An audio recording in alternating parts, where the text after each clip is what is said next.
V prejšnjem posnetku sem govoril o Budovem življenju.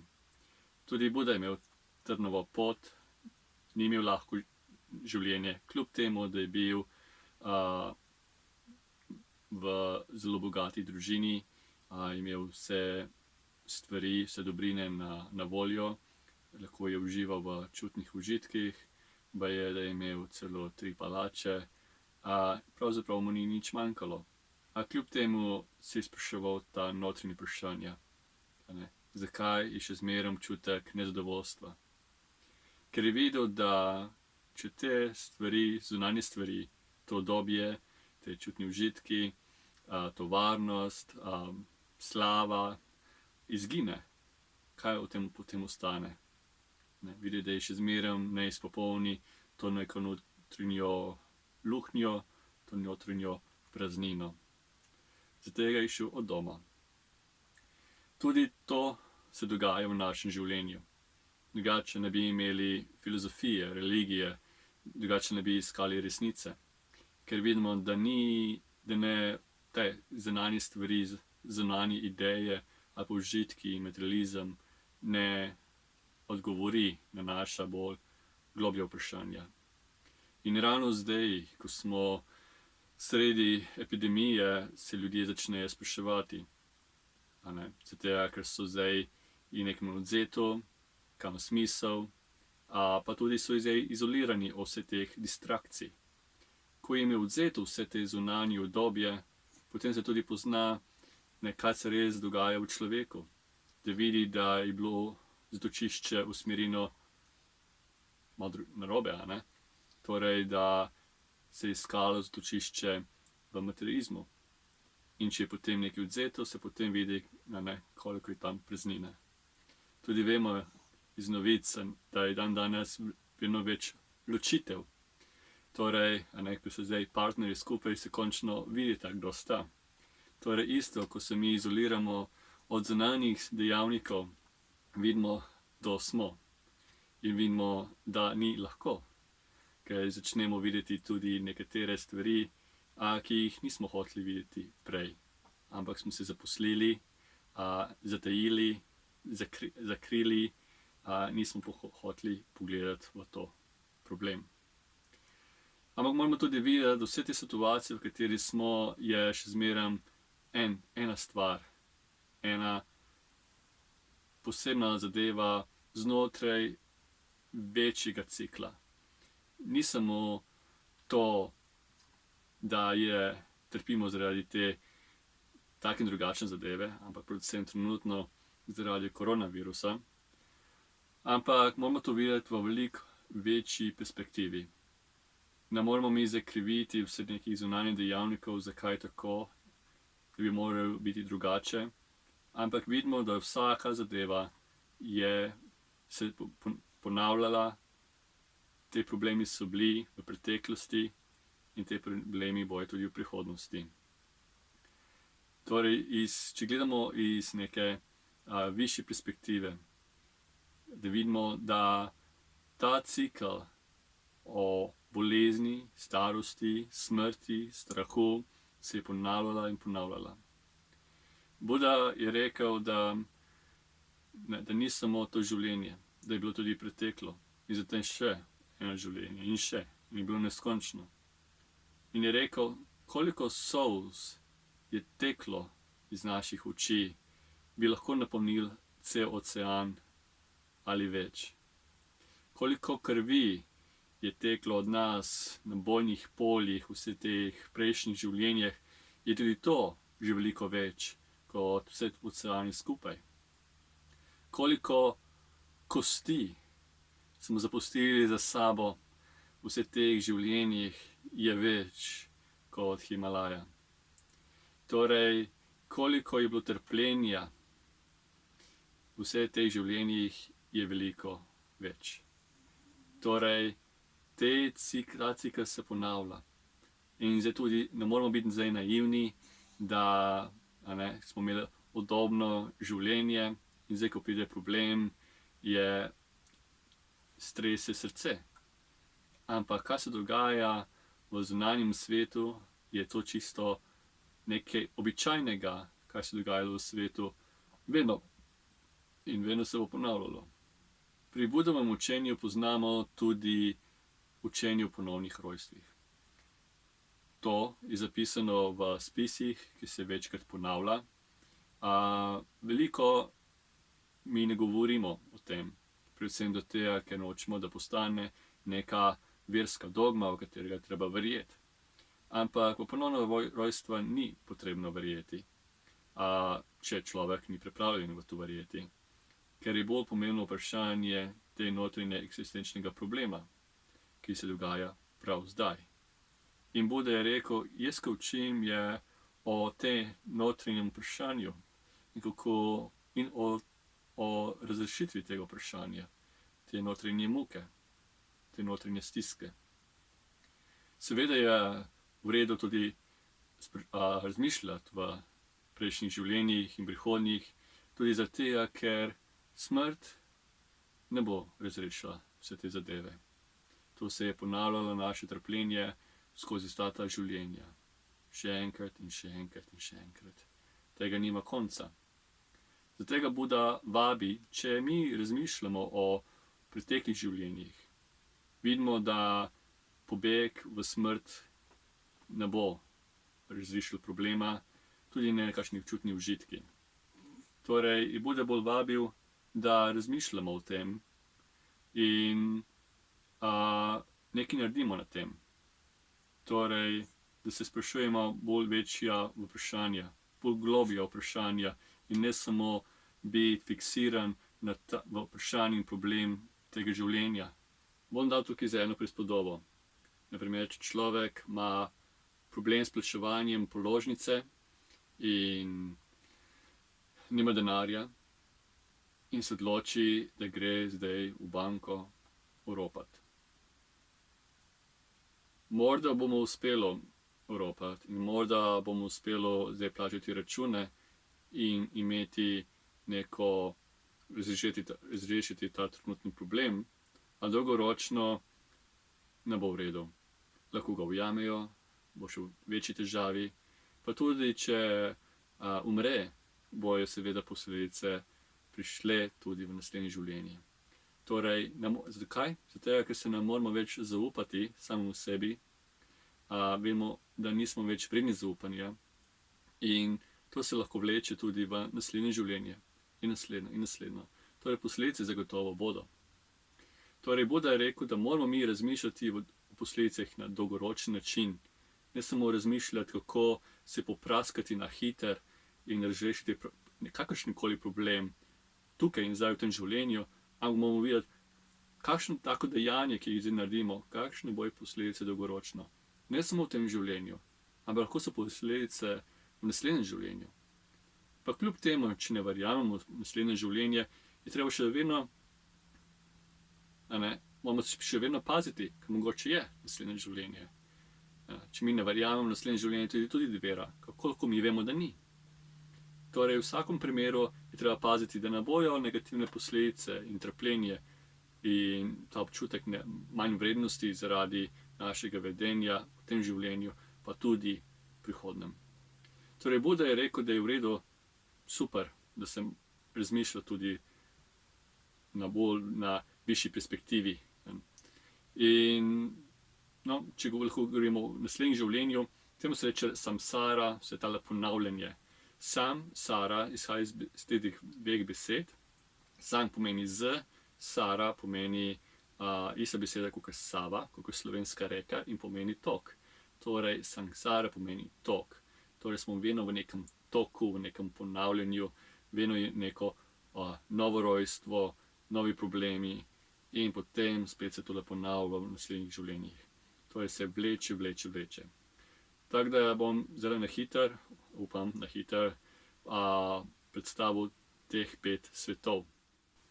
Buda je učil o 5 svetovih. To je seveda človeški svet, na človeškem svetu je nebeški svet, pod človeškem svetu je pa svet lačnih duhov, živali in pekel. Pekel, če začnemo z najnižjim, je tam vedno nekaj gori in se reže. Ampak reže se in gori ne zato, da bi kdo nas kaznoval. nismo mi tam zaradi sodbe nekoga drugega. Pač je tam človek je tako, človek oziroma bitje, tako ozko perspektivo, da samo vidi lepoto in toplina ognja in skoči vanjo in umre. In se spet hitro rodi in spet vidi ta lep žareč ogenj in in skoči za to. Torej, in ker zato, ker vedno umre, vedno pozabi, kaj je naredil. In se vedno pravzaprav trpi te peklenske bolečine, dobesedno. To pa zato, ker ne razmišlja o posledicah svojih dejanj. Se ne zaveda, kakšne bojo posledice, če naredi nekaj napačnega. In to se lahko vleče dolgo časa. Ali če dam drugih primer, ko pravimo, da se vedno nekaj reže, vidimo, da vidi samo ta svetleč nož in zagrabi za rezilom. Spet bojo posledice, ampak bo te posledice, bo na to pozabil in bo še enkrat ponavljal isto zadevo. Potem imamo svet živali. Predstavljajte si mušico ali vešča, ki gre okrog plemena. Spet, kaj mi je atraktivno, je ta toplota. In grejo okrog te luči. So že malo bolj previdni, kot v peklu, ampak kljub temu, čez čas grejo v pleme, umrejo in to je spet nov cikel. Torej, to je res neka meja med živalskim svetom in peklom. Vedno ta težnja po stvareh, po čutnih stvareh. To lahko to vidimo v drugih živalih. Kaj imajo skupnega? Vse te živali je, da se hitro reagirajo, reagirajo s bežanjem ali z napadom, počutijo se vedno ogrožene, torej živijo vedno v nekih strahovih in res, kaj živali hočejo, je ta občutek varnosti. To lahko to vidim pri svojih živalih, pri svojih psih, koliko hitro skočijo, če pripravim hrano ali če delam nekaj s plastiko, takoj se jim začne slina cediti. Taka hitra je reakcija, vse pozabi, vse okrog, tudi se včasih zgodi, da kaj razbijajo vmes, ko skače za hrano. To je živalski svet. In v živalskem svetu je tudi zanimivo, da tudi nimajo spoštovanja o starejši, mlajši, če imaš, tudi pri nas vidim, imamo eno starejšo mačko in to starejšo mačko so jo podile druge mlajše mačke. A ta uboga stara mačka, ne more več tako hitro teči, ne more se več tako braniti, kot se je včasih in je uboga. Ampak druge mačke se to ne zavedajo, oni ne vidijo, ti starejša mačka, da imajo spoštovati, tega ni. In potem imamo tudi, na primer, nimajo tega občutka, izgubijo, kot je mama, oče, tudi to se izgubi. To je pač ta človeški, to je pač ta živalski svet. Potem imamo svet duhov. Svet duhov je že tako, že znajo malo bolj videti na široki način, že vidijo, kako kaj pridobiti, kako kaj oceniti, ampak vse za svoje potrebe, za svoje čutne potrebe. Živijo na račun drugih, so sebični, nevoščljivi, radi nagajajo, radi izkoriščajo in znajo biti zelo nesramni. Torej, to je pač ta svet duhov. Vedno, mogoče so ponazorjeni z velikim trebuhom, zato ker samo razmišljajo za svoj trebuh. Potem imamo tale človeški svet, kjer je že tale dobro in zlo, je že malo bolj, se že ve, kaj je dobro in zlo, do neke mere. Človek se radi igra zlom, kje je za ta meja, koliko daleč lahko gre. Je že malo, seveda je že boljši, kot je v svetu duhov, je v svetu živali, ima spoštovanje do starejših, ima spoštovanje, ima tudi razume razlika, da imajo mama, očeta in spoštovanje do tega. Potem imajo tudi seveda, pomagajo drugim, ne razmišljajo samo zase, ampak tudi imajo ta občutek, kako pomagati drugim. Torej, da niso čisto tako sebični, kot so v svetu duhov. In znajo tudi dolgoročno razmišljati, torej, kakšne bojo posledice njihovih dejanj. Ampak seveda človeški svet je tako, kot vsak svet, je zelo razprostran. So različni tipi pekla, so različni tipi oziroma razvitosti uma pri živalih in tudi isto je pri ljudeh. Eni so skoraj da kot da bi živeli v peklu, eni so kot živali, polno strahu, sebičnosti, reagirajo na hitro z jezo, drugi so seveda bolj taki kot duhovi, razmišljajo samo zase, za svojo sebičnost, izkoriščajo druge, za svoje bogastvo in imetje in tako naprej. So tudi ljudje, ki so res ljudje. To so ljudje, ki so zelo pošteni, ki nočijo ukrasti ali lagati, tudi ubijati, ampak radi pomagajo. Potem so pa tudi ljudje, ki so zelo blizu nebeškemu svetu. To so pa ljudje, ki radi pomagajo, ki radi darujejo, ki radi dajo na stran te vsebno čutne užitke in nabiranje bogatstva samo za ta namen. In znajo tudi ti znajo biti tudi na pošten način bogati, ne na račun drugih, ampak znajo investirati. To je razlika, če človek je, na primer, reven, pa ima neko bogatstvo in če nima širše perspektive, če nima razvito neko pozornost, bo hitro zapravil denar za nepotrebne stvari, za kakšne kiče in tako naprej. Ampak če bo znal, torej to je en način, ali pa samo kupi, kar potrebuje in to je to. Ampak človek, ki razmišlja na dolgoročni način, mogoče se bo zadržal, da ne bo takoj zapravil svoj denar, ampak bo znal investirati. In ko investira, dobiš več bogatstva iz tega. Torej, to lahko rekel, neka razlika med temi svetomi je isto, kot kako človek investira. Torej, boljše, da se človek malo potrpi, za neko, da se takoj ne popraska, ampak se zdrži in zna razmišljati, dajmo razmišljati na dolgoročni način in poglejmo, kam lahko jaz investiram svojo pozornost, svojo energijo, svoje misli in svoje bogatstvo in svoje življenje, da bojo prinesle veliko pozitivne posledice nazaj. To je, kako investirati bogatstvo in svoj čas. In vidimo, da ko znamo prvi investirati, vse dobro pride potem nazaj na nas. In to je tudi del človeškega sveta.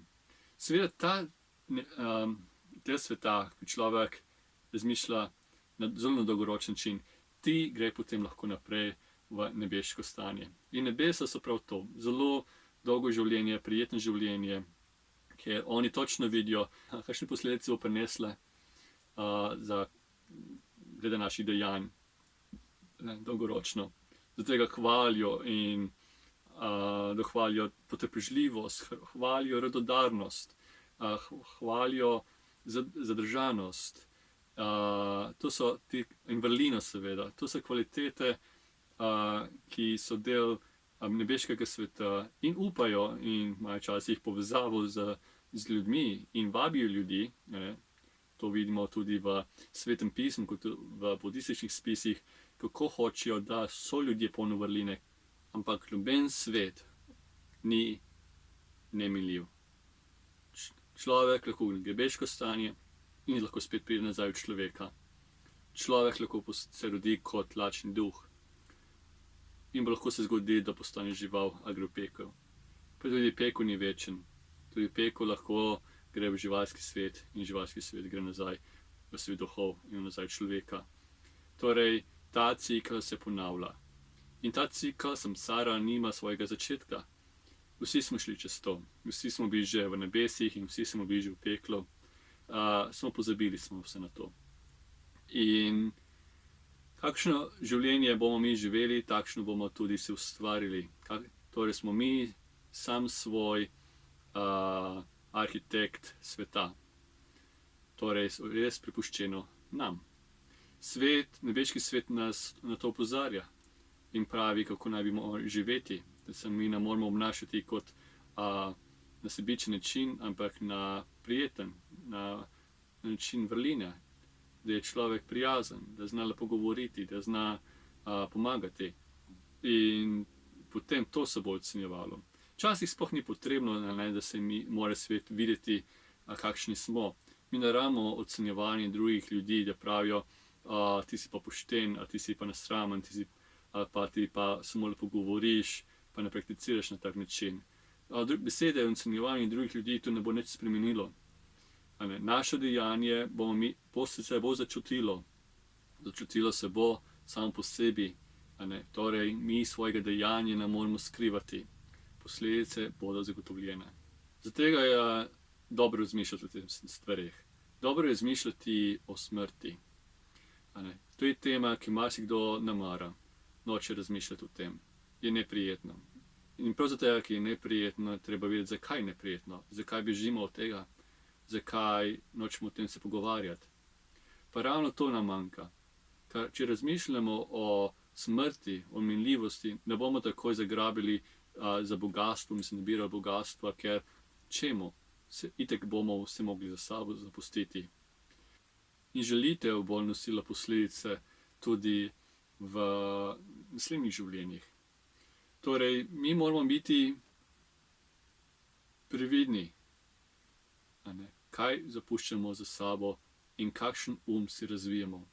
Ne želimo mi postati arhitekt udobja, ampak arhitekt svojega uma. In če razmišljamo o smrti, vse potem dajemo v neko perspektivo. Naprimer, če vidimo, da bogatstvo ima svojo mejo, da je lahko minljivo, lahko je že odvzeto v tem življenju. Ogenj lahko odzame, potres odzame, karkoli. Ampak sigurno bo odvzeto v smrti.